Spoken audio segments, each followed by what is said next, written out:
તો કચ્છના અબડાસામાં પણ ભારે વરસાદ વરસ્યો છે। કચ્છથી આ મહત્વના સમાચાર સામે આવ્યા છે, જ્યાં મેઘમહેર થયેલી જોવા મળી રહી છે।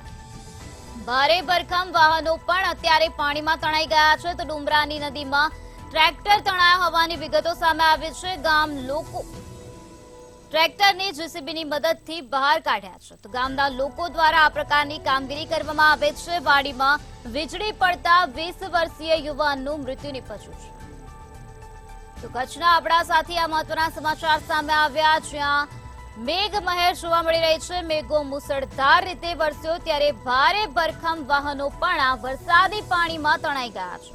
ડુમરાની નદીમાં ટ્રેક્ટર તણાયા હોવાની વિગતો સામે આવી છે, ત્યારે ગામના લોકો દ્વારા કામગીરી કરવામાં આવે છે। ગામ લોકોએ ટ્રેક્ટરને જેસીબીની મદદથી બહાર કાઢ્યું છે। તો વાડીમાં વીજળી પડતા 20 વર્ષીય યુવાનનું મૃત્યુ નિપજ્યું હોવાની વિગતો પણ હાલ સામે આવી છે। જ્યાં જુઓ ત્યાં પાણીના દ્રશ્યો જોવા મળી રહ્યા છે।